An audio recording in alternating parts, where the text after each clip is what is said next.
Israel के खिलाफ जंग के मैदान में उतरे सऊदी अरबिया और ईरान। इजराइल को बायकॉट करके तेल और खाना देने पर लगाई रोक। क्या गुस्से में आग बबूला हुए नेतन्याहू खेलेंगे खून की होली? हमास के चीफ याह्या सिनवर के बंकर को इजरायली सेना ने घेरा। गाजा के नागरिकों को हमास के खिलाफ भड़काया। क्या भारत के प्राइम मिनिस्टर नरेंद्र मोदी करेंगे हिसाब? दोस्तों, पिछले एक महीने से चली आ रही इजराइल हमास की जंग में हर दिन गाजा पट्टी का हाल बेहाल होता जा रहा है।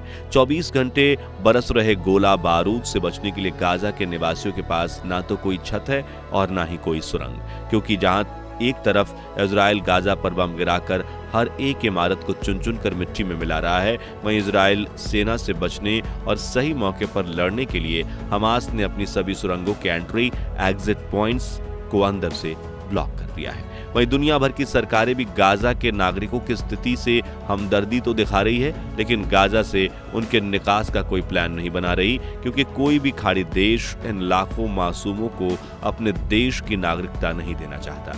इसी बीच इस महायुद्ध को लेकर कुछ ऐसी खबरें आ रही हैं जिन्हें सुनकर इजराइल और हमास दोनों के पसीने छूट गए हैं। जी हां, जहां एक तरफ ईरान ने इजराइल को बायकॉट करने का फुल प्रूफ प्लान बना लिया है, वहीं इजराइल ने भी हमास के चीफ की सुरंग को चारों तरफ से घेर लिया है। आखिर हमास के महाबली को मार गिराने के लिए सुरंग में कैसे घुसेंगे इजराइल के नेवले? क्या गाजा में फिलिस्तीनी नागरिकों को बचाएगा भारत? और कैसे ईरान बढ़ा रहा है इजराइल की टेंशन? चलिए जानने के लिए पूरा वीडियो देखिए।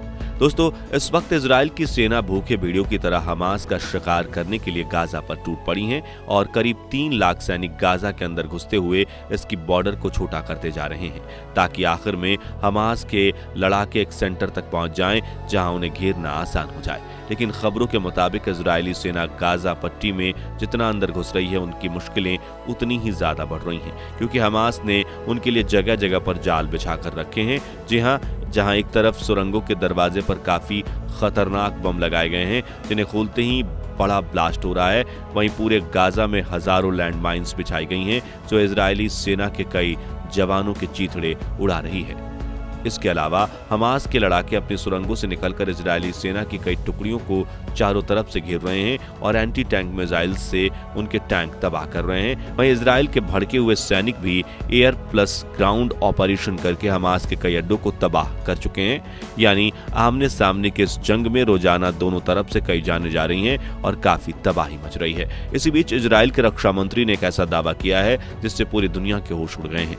जी हां, इजराइल का कहना है कि हमास का चीफ याह्या सिनवर गाजा पट्टी के एक सुरंग में छुपा हुआ है और इजराइल ने उस सुरंग को चारों तरफ से घेर लिया है।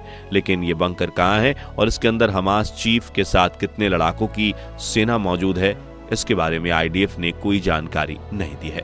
आपको बता दें कि 61 वर्षीय याह्या सिनवर हमास के फाउंडिंग मेंबर्स में से एक है और उन्होंने 23 साल जेल में बिताए हैं, लेकिन वो हमास के लिए इतने ज्यादा कमिटेड हैं कि जेल में उनकी इंटेरोगेशन करने वाले ऑफिसर उनसे 23 साल में हमास के बारे में कोई जानकारी नहीं निकालवा पाए थे और आखिर में उन्होंने कहा था कि वो 1000% हमास के लिए जीने मरने को तैयार हैं। बहुत ज्यादा हिंसक और काफी मजबूत आदमी है, यानी हम ये कह सकते हैं कि गाजा में याह्या हमास की हुकूमत का पिलर है और अगर आईडीएफ उन्हें मार गिराता है तो हमास को काफी गहरी चोट पहुंचने वाली है, जिसके लिए उनके लड़के भी बिखर जाएंगे। इसलिए इजराइल इन बंकरों में हमास के हजारों लड़ाकों के बीच मौजूद महाबली याह्या सिनवर को मार गिराने के लिए अपने सबसे पावरफुल सैनिकों की टुकड़ी भेजने वाला है, मगर ये काम बिल्कुल भी आसान नहीं होने वाला, क्योंकि इन सुरंगों में चप्पे चप्पे पर जाल बिछाए हुए हैं जिसके बारे में इजराइल को कोई अंदाजा नहीं है। इसलिए बिना प्लानिंग के हमास की सुरंगों में जाना मौत को बुलावा देना है। दोस्तों, इसलिए इजराइल हमास के पीठ पीछे वार करने की कोशिश कर रहा है। वहीं इजराइल उन्हीं फिलिस्तीनी नागरिकों को कह रहा है कि आप अपने लीडर्स से बगावत कर दो। जी हां, हाल ही में इजराइल के डिफेंस मिनिस्टर योव गैलेंट ने कहा था कि अगर गाजा के नागरिक खुद हमास के लीडर याह्या सिनवर को मार देंगे तो ये जंग जल्दी खत्म हो जाएगी। इसलिए गाजा के सभी निवासियों को हमास लीडर्स को अपने रिफ्यूजी कैंप में छिपाने के बजाय मार देना चाहिए और इस तरह के कई भड़काऊ भाषण देकर इजराइल फिलिस्तीनियों को हमास के खिलाफ करने की कोशिश में लगा हुआ है। दोस्तों, अब बात करें कि कैसे ये हमास और इजराइल की जंग ग्लोबल लेवल पर वर्ल्ड वॉर 3 में कन्वर्ट हो सकती है।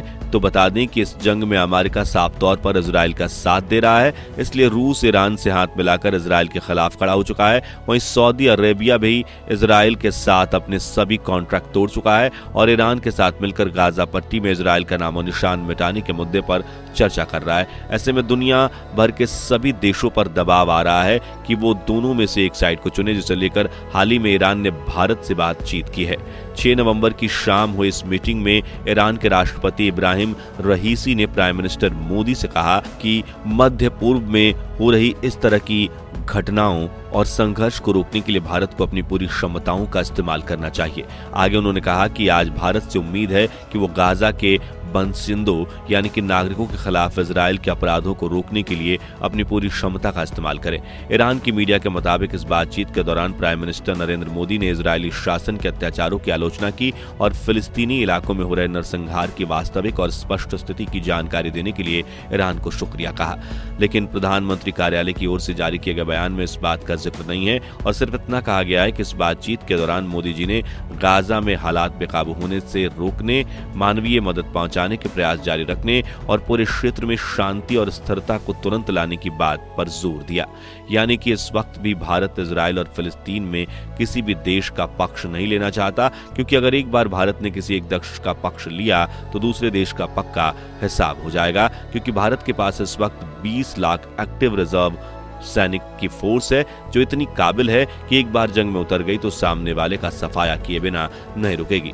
इसके अलावा भले ही भारत को इजराइल की हरकतें सही नहीं लग रही हूं, लेकिन सालों से हमारे इजराइल के साथ अच्छे रिश्ते रहे हैं, इसलिए भारत इस मुद्दे से दूर रहना चाहता है। लेकिन दोस्तों, ईरान तो इजराइल के पीछे हाथ धोकर पड़ गया है। जी हां, पहले तो ईरान ने हमास का साथ दिया और फिर लेबनान से हिजबुल्लाह को इजराइल के खिलाफ खड़ा कर दिया, लेकिन ये तो बस शुरुआत थी और अब अगले पड़ाव में ईरान ने यमन से हूती विद्रोहियों को भी इजराइल के खिलाफ जंग में उतरने के लिए राजी कर दिया है और सीरिया के मिलिटेंट ग्रुप्स को भी इजराइल के खिलाफ भड़काना शुरू कर दिया है, जिससे इजराइल का तनाव पहले ही काफी ज्यादा बढ़ा हुआ था। लेकिन अब ईरान सऊदी अरब के साथ मिलकर डायरेक्ट इजराइल पर धावा बोलने का प्लान कर रहा है, जिसकी शुरुआत उन्होंने इजराइल को बायकॉट करने से कर दी है। जी हां, ईरान के सुप्रीम लीडर अली खेमेनेई ने मीडिया के सामने आकर कहा कि दुनिया भर के सभी मुस्लिम देशों को इजराइल में तेल और खाने के एक्सपोर्ट्स को अभी के अभी रोक देना चाहिए, जो सुनकर कई मुस्लिम देशों ने ईरान का समर्थन करना शुरू भी कर दिया है। और अगर ऐसा ही चलता रहा तो आने वाले समय में इजराइल का तेल खत्म हो जाएगा और वो बड़ी मुश्किल में आ जाएगा। साथियों, इस बात में कोई दो राय नहीं है कि जंग भले ही दो ही देशों की हो, लेकिन उसका परिणाम तो मासूम जनता को ही भुगतना पड़ता है। जैसे कि इस वक्त इजराइल गाजा में 24 घंटे बम्बार्डिंग कर रहा है और सिर्फ एक महीने में उसने इस छोटे इलाके पर 20,000 टन बम फेंके हैं, जिसमें 11,000 से भी ज्यादा बेकसूर नागरिकों की जान गई है। वहीं हजारों लोग मलबे के नीचे दबे हुए हैं। गाजा में भूख से तड़प रहे लोग मलबे के नीचे दबकर चीख रहे हैं। बच्चे और दवाई तक के लिए तरस रहे बुजुर्गों का हाल इतना ज्यादा बुरा हो चुका है कि देखकर किसी की भी आंखें नम हो जाएं। जी हां, इस वक्त गाजा का हाल किसी कब्रिस्तान से कम नहीं है। लोग जीतते जी नर्क का जीवन जी रहे हैं। लेकिन अब ये जंग इजराइल और हमास के वजूद की बन चुकी है, जो किसी एक की जीत से ही खत्म होगी। तो दोस्तों, इजराइल फिलिस्तीन की जंग में भारत को क्या करना चाहिए, इसके बारे में अपना ओपिनियन हमें कमेंट्स में बताइए और वीडियो अच्छा लगा हो तो इसे लाइक और शेयर जरूर कीजिए। साथ ही देश दुनिया की ऐसी ही ताज़ा खबरों के लिए हमारे चैनल को सब्सक्राइब करके पास वाली घंटी जरूर बजा दीजिए। और अगर आप ये वीडियो फेसबुक पर देख रहे हैं तो हमारे पेज को फॉलो कीजिए। धन्यवाद।